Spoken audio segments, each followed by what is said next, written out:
Bom dia a todos. Inicialmente, agradecer o convite à ANCHAM por participar desse evento, diante de um público tão seleto, tratar de um assunto tão relevante, tão atual, e que eu penso que se insere perfeitamente no momento atual que o Brasil está passando. Esse diálogo constante entre o setor público e o setor privado, acho que é extremamente salutar e ajuda a construir um ambiente mais íntegro, probo, ético, que é o que nós todos buscamos. Então, de novo, parabenizo a ANCHAM por esse evento. Bem, senhores, a minha apresentação hoje, eu tive aqui ano passado, apresentei alguns aspectos da lei anticorrupção, do ponto de vista jurídico, de que forma a lei ela influencia na adoção dos mecanismos de integridade dentro das empresas. Hoje eu vou propor uma breve reflexão aqui sobre o momento atual que estamos passando e depois, especificamente, eu vou tratar das políticas que vêm sendo feitas pelo Ministério da Transparência, pela CGU, em relação ao sistema de corregedorias do Poder Executivo Federal, que é quem está à frente dessa responsabilização de empresas, responsabilização administrativa de empresas com base na lei anticorrupção. Inicialmente, uma reflexão que eu acho que é importante em relação ao momento que estamos vivendo. Os termos que nós temos hoje, que eu menciono, corrupção, compliance, integridade, leniência, propina, são expressões que passaram a fazer parte do nosso vocabulário cotidiano. Todos os dias há uma notícia no jornal e a população começou a tomar ciência dos chamados custos da corrupção, do mal que é gerado pela corrupção, de serviços ineficientes, obras superfaturadas, valores desviados de tributos, muitas vezes para fins indevidos. Então, essa imperfeição do mercado, essa assimetria que passa a existir dentro das empresas que prestam serviços também à administração pública começa a ficar muito clara. E há cada vez uma conscientização maior em relação à necessidade do combate à corrupção. Corrupção não é uma novidade no nosso país. Práticas patrimonialistas se apresentam desde a época, antes ainda do Brasil República. A gente percebe que essas práticas existiam, isso já era noticiado há muito tempo, só que com a Operação Lava Jato, sem dúvida nenhuma, e os avanços que vêm sendo feitos, esse assunto passou a ganhar um destaque nacional e a população começou a se conscientizar da necessidade de um combate eficiente a esse mal que nos assola há tanto tempo. Então, o que mudou? Em 2013, nós tivemos a promulgação da Lei Anticorrupção, que entrou em vigor em janeiro de 2014.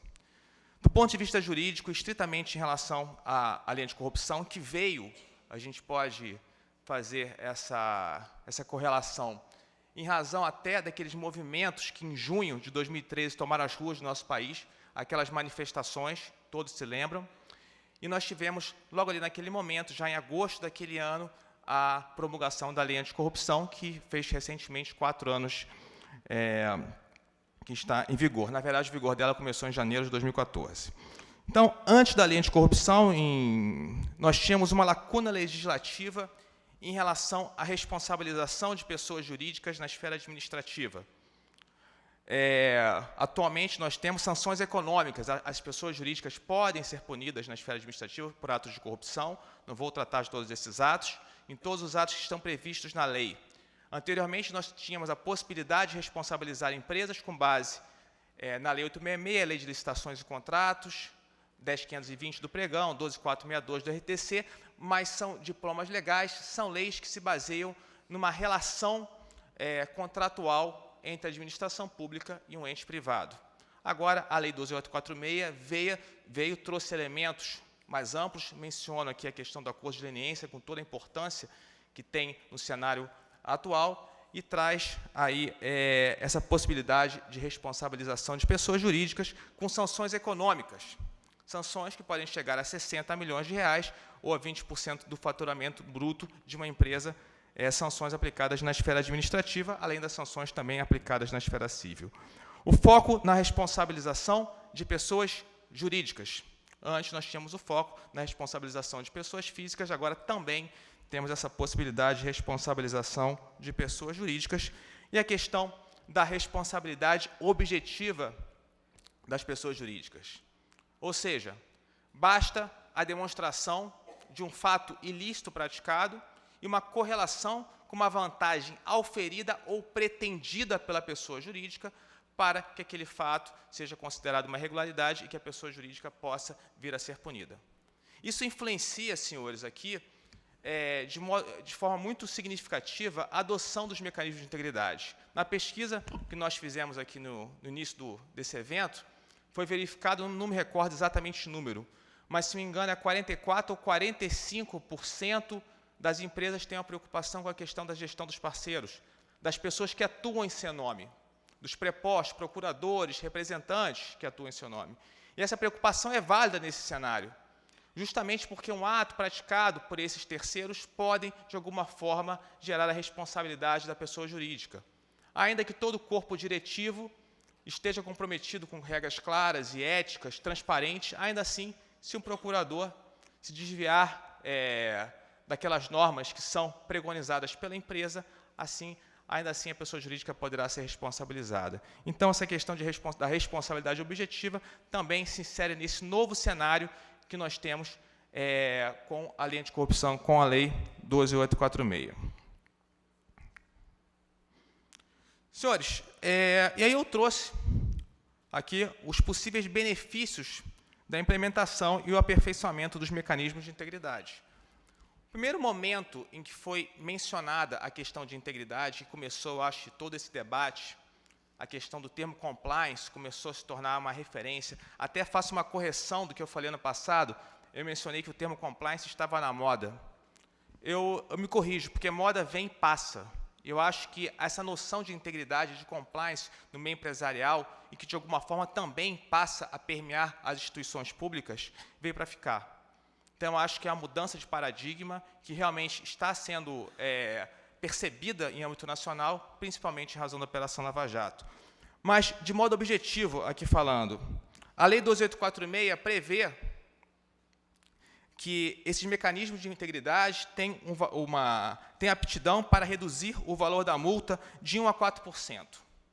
Essa multa, que pode chegar a 20% de faturamento bruto, essa multa em razão de um ato ilícito de corrupção, ela pode ser reduzida de 1% a 4%. Só imaginarmos uma empresa que tem um faturamento bruto de 100 mil reais, por exemplo, uma multa por um ato de corrupção, uma multa aplicada pela administração pública, pode chegar aí até 20 mil reais. Se nós pensarmos no patamar que a multa foi estipulada em 5 mil reais, com a adoção desses mecanismos, a multa pode chegar cair até R$1.000 somente. Então, realmente, é uma redução significativa. Não obstante esses mecanismos não serem suficientes para afastar a responsabilidade de uma empresa por um ato de corrupção, eles têm aptidão, têm capacidade para reduzir significativamente o valor de uma multa aplicada na esfera administrativa por um ato de corrupção. A Lei 12.846 não menciona especificamente a questão dos mecanismos de integridade ao Tratado do Acordo de Leniência. Mencionou durante um breve período, quando nós tínhamos a MP 703 vigorando, mas agora não menciona mais. Não obstante isso, o Decreto 8420, que regulamenta o Acordo de Leniência no âmbito do Executivo Federal, prevê a necessidade de que uma empresa implemente ou aperfeiçoe seus mecanismos de integridade para a celebração dos chamados acordos de leniência na esfera administrativa. Além disso, temos alguns benefícios indiretos. Eu não vou aqui ficar tratando desse assunto, que vários especialistas vão falar aqui dessa matéria, mas, basicamente, apenas para pontuar, a questão da valorização da empresa no mercado, principalmente em razão, a gente pode lembrar que a Lei 12.846, melhor dizendo, ela prevê a responsabilização em operações societárias, no caso de cisão, fusão empresarial, no caso de empresas sucessoras que venham adquirir uma empresa que tenha cometido um ato de corrupção. Então, isso faz com que empresas que adotem um mecanismo de integridade eficiente, esse mecanismo seja considerado um ativo e essa empresa seja mais valorizada no mercado. Mitigação de riscos reputacionais também, outro ponto relevante, e que, de alguma forma, influencia também na adoção desses mecanismos de integridade. O nome de empresas, e principalmente daquelas que atuam diretamente no mercado. Instituições financeiras, por exemplo, seguradoras, são empresas que devem ter um cuidado adicional com essa questão dos riscos reputacionais. E a identificação, prevenção de ilícitos e outras questões. Controles internos eficientes permitem um diagnóstico de como, de fato, está se dando a atuação de uma empresa no mercado, permite identificar, igualmente, atos ilícitos que são praticados e verificar falhas em processos de trabalho interno, rotinas de trabalho internas. Então, esses mecanismos de prevenção de ilícitos, de alguma forma, permitem um maior conhecimento de como a empresa funciona, de como ela atua no mercado e eventuais desvios que acontecem em razão de ilícitos praticados. Bem, senhores, isso aqui é apenas um panorama geral em relação à lei anticorrupção e eu vou tratar agora especificamente da atuação da CGU em relação à lei. A Lei 12.846, ao tratar da questão da responsabilidade administrativa das empresas, prevê a CGU como um órgão central, com algumas competências exclusivas nossas. Então, em razão dessas competências, eu vou traçar um pouco o que nós estamos fazendo em relação a isso e os resultados que vêm sendo percebidos na nossa atuação. Inicialmente, aqui, um breve organograma da nossa estrutura na CGU, Secretaria Federal de Controle Interno é a nossa unidade de auditoria, que faz auditoria em todo o país em relação aos recursos federais.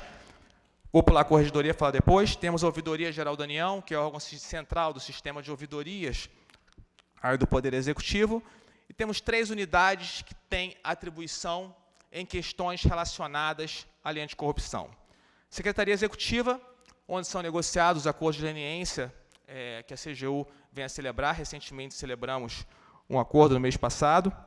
Temos a Secretaria de Transparência e Prevenção da Corrupção, que é a unidade responsável pela avaliação desses mecanismos de integridade. É a unidade que, inclusive, editou, já vou falar mais para frente, um guia sobre como esses mecanismos devem ser adotados. E temos a Corregedoria Geral da União, onde eu vou focar a minha apresentação de hoje, que é o órgão central do sistema de corregedorias do Poder Executivo Federal e é a unidade responsável por supervisionar e conduzir processos em face de empresas.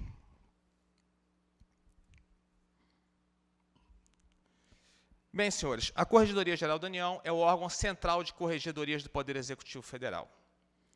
A nossa atuação se desdobra em 3 grandes frentes: supervisão da atuação das corregedorias, condução direta de processos, como acontece em casos relevantes, por exemplo, na Operação Lava Jato, e cooperação com estados e municípios, também justamente para a implementação da lei anticorrupção, buscando dar uniformidade e segurança jurídica na aplicação das regras previstas na Lei 12.846. Então, aqui, senhores, eu vou falar um pouco sobre a nossa atuação em cada uma dessas frentes. Inicialmente, é importante destacar que as corregedorias, o papel principal das corregedorias sempre foi a questão da responsabilização de servidores públicos. Esse sempre foi realmente o nosso objetivo principal. Com a lei anticorrupção, com a lei 12.846, isso mudou um pouco de figura. E as corregedorias passaram a atuar diretamente com a questão da responsabilização de pessoas jurídicas envolvidas em atos de corrupção.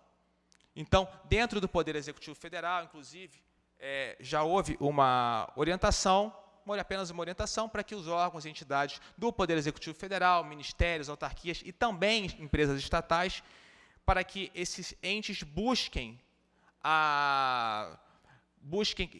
fazer com que essa atividade de responsabilização de pessoas jurídicas seja conduzida pelas corregedorias. Então, além da questão da responsabilização de servidores públicos, também se busca a questão da responsabilização de pessoas jurídicas, o que, de alguma forma, é necessário a gente buscar uniformidade e segurança jurídica para garantir a devida aplicação da lei. Até para, de alguma forma, sinalizar para o mercado privado o que se espera de uma empresa, de uma pessoa jurídica, por exemplo, quando for feita a avaliação de um mecanismo de integridade. Então, inicialmente, trazer um número aqui para os senhores em relação às penalidades expulsivas aplicadas a servidores públicos federais. O sistema de corregedorias foi criado em 2005, quando tínhamos uma média em 2005 e 2006 de aproximadamente 300 servidores demitidos por ano.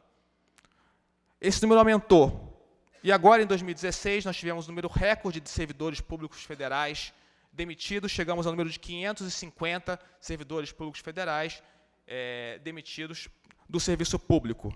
Eu diria que grande parte desse aumento, desse incremento na atuação das corregedorias se deve justamente à existência de um sistema de correção, que permite uniformidade e coesão para a aplicação das normas relacionadas à responsabilização de servidores. E agora, também em relação à responsabilização de pessoas jurídicas. E aqui um dado interessante. Desse número que eu mencionei, de 550 servidores demitidos, 66,7% deles foram demitidos relacionados em razão de algum ato de corrupção. Isso indica, senhores, que se há um corruptor, há um corrupto. Isso indica que há um grande campo para atuação em relação à responsabilização de pessoas jurídicas também na esfera pública. Então, esse número é um número que realmente nos preocupa, indica que há uma possibilidade muito grande de atuação das corregedorias e, realmente, estamos focando nessa questão de uns anos para cá, em razão até do advento da Lei 12.846.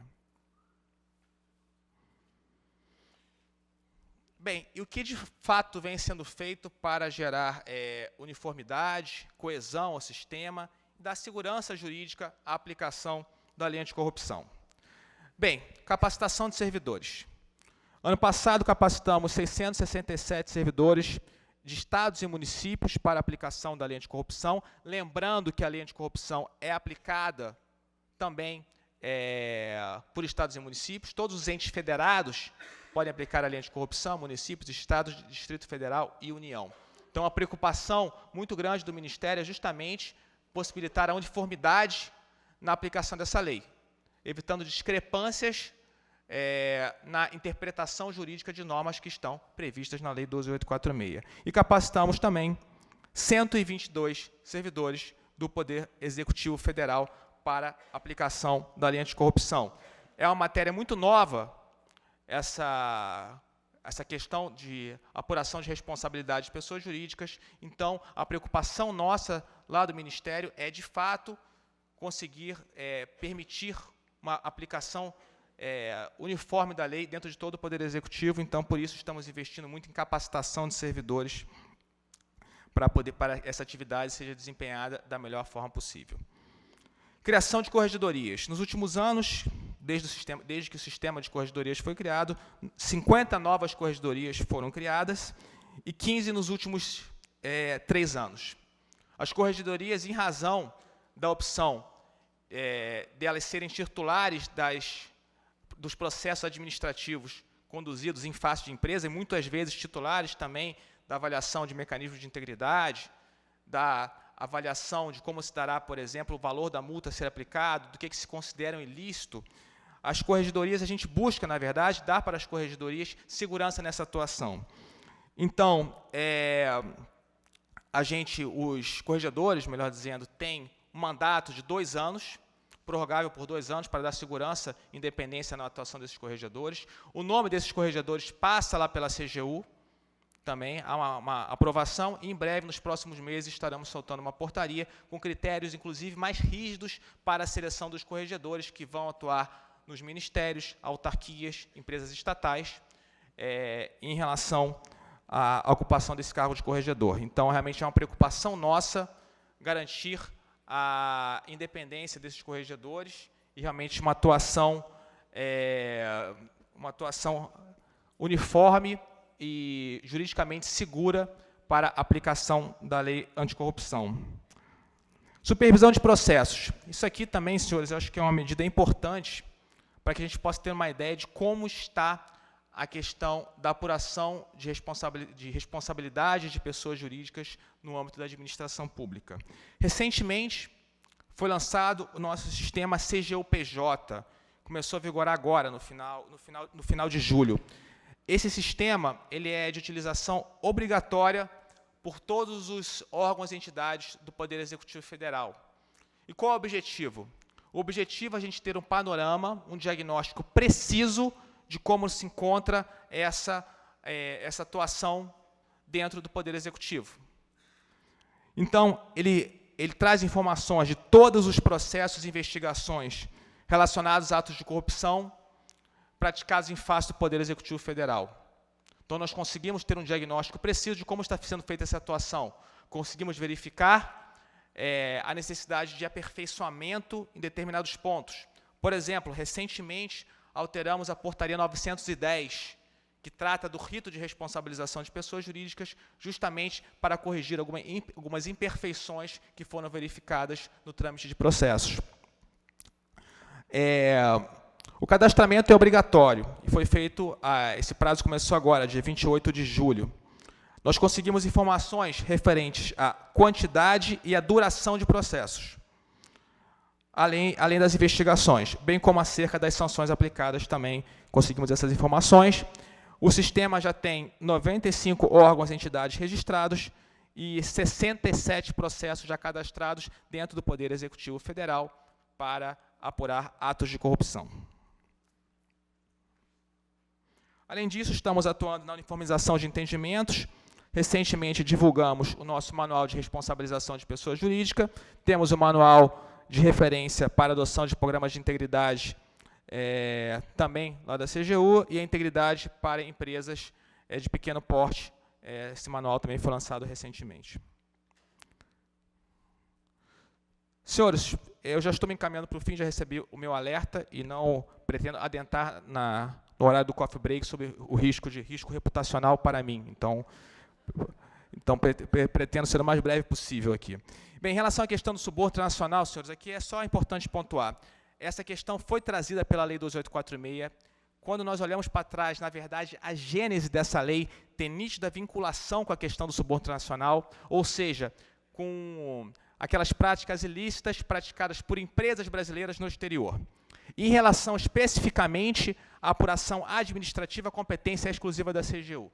O que nós estamos fazendo é o diálogo constante com diversos atores institucionais, Ministério Público e também dentro do Poder Executivo Federal, Polícia Federal e órgãos de controle para, de alguma forma, criar uma rede para possibilitar a apuração de responsabilidade de empresas nesses casos. Já temos atualmente 10 procedimentos, aproximadamente, melhor dizendo, 10 procedimentos, investigações instaurados para apurar esse ilícito. Em relação à atuação nossa em âmbito nacional, nós lançamos recentemente uma coleção chamada Município Transparente, com guias para os municípios aplicarem a lei anticorrupção e com minutas de decreto para a regulamentação da lei anticorrupção. O objetivo aqui, novamente, eu menciono, é dar segurança e uniformidade jurídica para a aplicação da lei em território nacional. E já menciono que em todas as minutas de decreto são 3 minutas diferentes, considerando o porte de cada município do nosso país. Em todas elas nós fazemos referência, em relação à questão de integridade, nós fazemos referência ao artigo 7º, parágrafo único da Lei 12846, que se reporta ao Regulamento Federal como uma fonte de como deve ser implementado os mecanismos de integridade, e depois isso foi regulamentado pelo Decreto 8420. Senhores, então, já indo para o fim, só vou trazer alguns números para vocês. Ano passado, eu fiz aqui uma menção sobre a questão dos cadastros anticorrupção, do SEIS, do CNEP, 2 cadastros que se encontram no portal da transparência. O SEIS traz sanções que impedem ou limitam o direito de licitar e contratar com a administração pública, e o CNEP traz sanções aplicadas com base na lei anticorrupção. Em relação ao SEIS, atualmente, nós temos aproximadamente 12.500 pessoas físicas e jurídicas com nome divulgados nesse cadastro. Ano passado, esse foi o gráfico que eu apresentei aqui para os senhores, eu fiz questão de trazer de novo. Quando eu apresentei esse gráfico, nós tínhamos 4.012 pessoas físicas e jurídicas cadastradas até então, em agosto do ano passado. E eu mencionei naquela oportunidade que talvez fosse alcançado um recorde no ano de 2016. E, de fato, foi o que aconteceu. Chegamos ao final do ano com 7.471 pessoas físicas e jurídicas cadastradas no SEIS. Esse ano, esse número aqui é de junho desse ano, estamos com 2.635. Não sei se alcançaremos o mesmo patamar de 7.000 pessoas físicas e jurídicas, mas, de qualquer maneira, isso indica essa utilização cada vez mais intensa dos cadastros, o que se vincula justamente à questão do risco reputacional das empresas. Eu já tenho ciência que, inclusive, diversas instituições financeiras, instituições de crédito, utilizam o cadastro como fonte de consulta também para suas operações. E, por fim, senhores, o último slide que eu tenho aqui relaciona-se com a questão do Cadastro Nacional de Empresas Punidas, que traz somente punições aplicadas com base na lei anticorrupção. Só lembrando, é importante pontuar isso, a Lei 12.846 começou a vigorar em janeiro de 2014, então ela só se aplica aos fatos praticados depois dessa data. Então, para que a empresa seja punida, é necessário que o fato seja praticado depois de janeiro de 2014, que seja conduzido um processo de responsabilização administrativa e que, ao final, seja aplicada a multa. Então, não é esperado que ainda haja um grande número de sanções constantes nesse cadastro. Todavia, em recente consulta que nós fizemos, verificamos no nosso cadastro que mais de 3 milhões, na verdade, 3 milhões e 600 mil reais já foram aplicadas em multas em todo o país. Esse valor, inclusive, ele não é o valor que nós temos no cadastro, mas por fontes, outras fontes que eu já tenho ciência, esse valor ele aproxima-se de 5 milhões de reais, de acordo com algumas pesquisas que foram feitas por colegas. Essa diferença ocorre porque nem todos os entes ainda cadastraram as sanções aplicadas no CNEP. Mas isso indica que, de alguma forma, a lei anticorrupção vem, sim, sendo aplicada. Recentemente, até, alguns artigos mencionavam que a lei anticorrupção não havia pegado. Eu discordo plenamente dessa afirmação, porque se verifica que, sim, ela está, de fato, sendo utilizada. Só que isso requer tempo e requer, realmente, uma discussão em relação a como essa lei deve ser aplicada em relação a alguns pontos específicos. Já temos 23 penalidades de multas aplicadas, 6 publicações extraordinárias, 68 novas adesões em 2017. E alguns exemplos de entes e órgãos que já estão cadastrados no CNEP.